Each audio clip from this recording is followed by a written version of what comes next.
এত নেতৃত্ব এসে দেখে চলে গেল, আমাদেরকে রাস্তা করে দেয়নি। আমার এই অসুখে ছেলেপুলেরা, আত্মীয় স্বজন সবাই আমাকে বয়ে নিয়ে যায় খাটে করে। আমাদের রাস্তা 33 বছর।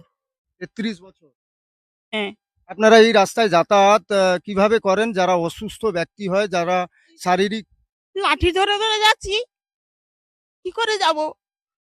এত নেতৃত্ব এসে দেখে চলে গেল, আমাদেরকে রাস্তা করে দেয়নি। আমার এই অসুখে ছেলেপুলেরা, আত্মীয় স্বজন সবাই আমাকে বয়ে নিয়ে যায় খাটে করে। 25-30 জন বয়ে বয়ে নিয়ে যায় আমাকে অসুখে। আপনার আপনার আপনার আপনার শারীরিক কি সমস্যা? আমাদের ওই রাস্তা রাস্তা হয়ে গেলে আমাদের কোনো অভিযোগ নেই। আমাদেরকে কোনো সার্কুলার আমাদের এখানে দেয়নি। আমাদের এইখানে যতগুলা ঘর আছে, যত সব আছে, আমাদেরকে কোনো সার্কুলার দেয়নি, আর কোনো রাস্তাও করে দেয়নি। ভোটের সময় আসবে, বুঝিয়ে ভোট নিয়ে নিবে, আর তারপরে চলে গেলে আমাদেরকে আর কোনো গ্রাহ্য করেনি। আচ্ছা, আপনারা অঞ্চল প্রধান বা গ্রাম পঞ্চায়েতকে জানিয়ে জানাইছি আমি সবাই, আমরা এখানে লিখিত ভাবে অঞ্চলেও দিয়েছি, প্রধানকেও দিয়েছি, বিডিও অফিসেও দিয়েছি, কোনোখানে আমাদের প্রতিবাদ করতেছে নি। বলছে ভোট ইলেকশনের পরে আমরা রাস্তা করে দিব।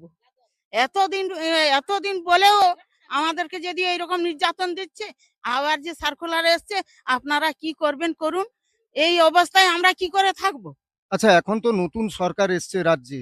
সরকার সরকার বদলেছে, তাদের হয়তো কাজ করতে সময় লাগবে। সে বিষয়ে আমরা রাস্তা চাই।